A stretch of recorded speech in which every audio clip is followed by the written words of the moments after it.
Hello, everybody. It's Cody at Cody's Reading Time. I'm back with the last story out of this Grimm Brother fairy tale book, and it's the robber bridegroom. I hope you enjoy it, and if you do enjoy my narrations, please subscribe. I upload new stories from different fairy tale books every day, and there will always be new stories to listen to. All right, let's get started in on this story, The Robber Bridegroom. Here we go.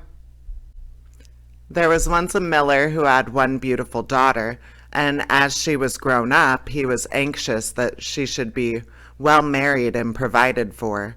He said to himself, "I will give her to the first suitable man who comes and asks for her hand." Not long after, a suitor appeared, and as he appeared to be very rich, and the miller could see nothing in him with which to find fault, he betrothed his daughter to him. But the girl did not care for the man as a girl ought to care for her betrothed husband. She did not feel that she could trust him, and she could not look at him nor think of him without an inward shudder. One day he said to her, "You have not yet paid me a visit, although we have been betrothed for some time." "I do not know where your house is," she answered. "My house is out there in the dark forest," he said.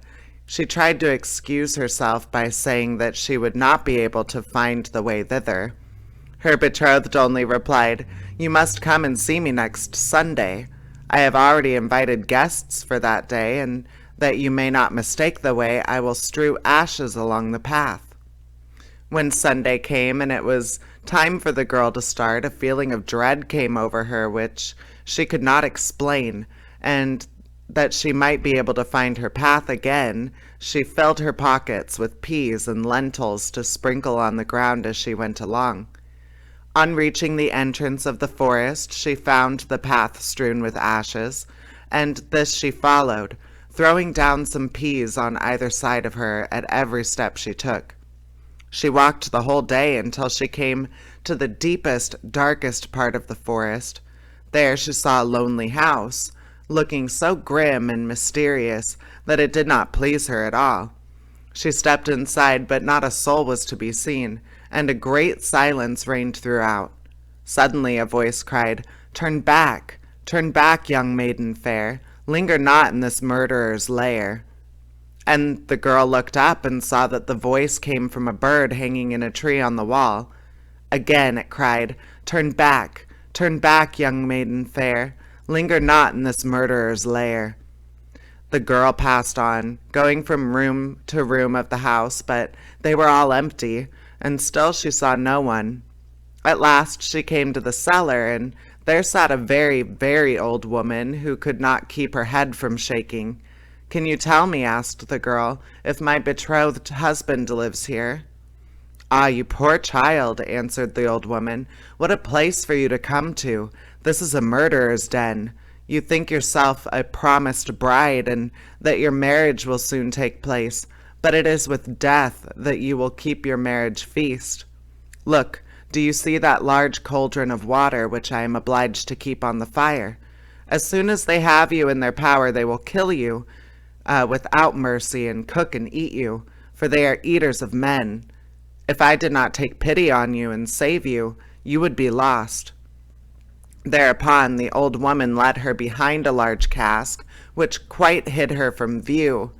"Keep as still as a mouse," she said. "Do not move or speak, or it will all be over with you. Tonight, when the robbers are asleep, we will flee together.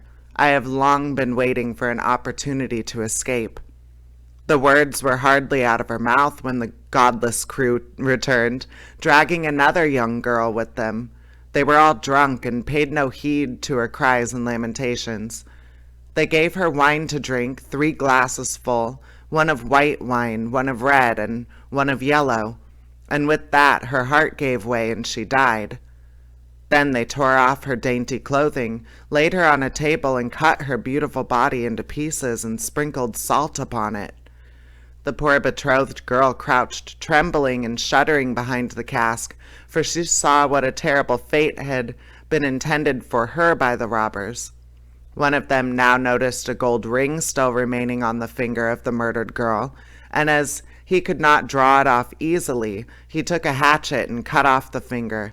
But the finger sprang into the air and fell behind the cask and into the lap of the girl who was hiding there. The robber took a light and began to look for it, but he could not find it. "Have you looked behind the large cask?" said one of the others. But the old woman called out, "Come and eat your suppers, and let the thing be till tomorrow. The finger won't run away." "The old woman is right," said the robbers, and they ceased looking for the finger and sat down. The old woman then mixed a sleeping draught with her wine, and before long they were all lying on the floor in the cellar, fast asleep and snoring. As soon as the girl was assured of this, she came from behind the cask. She was obliged to step over the bodies of the sleepers who were lying close together, and every moment she was filled with renewed dread lest she should awaken them. But God helped her, so that she passed safely over them, and then she and the old woman went upstairs, opened the door, and hastened as fast as they could from the murderer's den. They found the ashes scattered by the wind, but the peas and the lentils had sprouted and grown sufficiently above the ground to guide them in the moonlight along the path. At night, all night long they walked, and it was morning before they reached the mill. Then the girl told her father all that had happened. The day came that had been fixed for the marriage. The bridegroom arrived, and also a large company of guests, for the miller had taken care to invite all his friends and relations. As they sat at the feast, each guest in turn was asked to tell a tale. The bride sat still and did not say a word. "And you, my love," said the bridegroom, turning to her, "is there no tale you know? Tell us something." "I will tell you a dream then," said the bride. "I went alone through a forest and came at last to a house. Not a soul could I find within, but a bird that was hanging in a cage on the wall cried, 'Turn back, young maiden fair, linger not in this murderer's lair.' And again a second time it said these words, 'My darling, this is only a dream.' I went on through the house from room to room, but they were all empty, and everything was so grim and mysterious. At last I went down into the cellar, and there sat a very, very old woman who could not keep her head still. I asked her if my betrothed lived there, and she answered, 'Ah, you poor girl, you are come to a murderer's den. Your betrothed does indeed live here, but he will kill you without mercy and afterwards cook and eat you.' 'My darling, this is only a dream.' The old woman hid me behind a large cask, and scarcely had she done this when the robbers returned home, dragging a young girl along with them.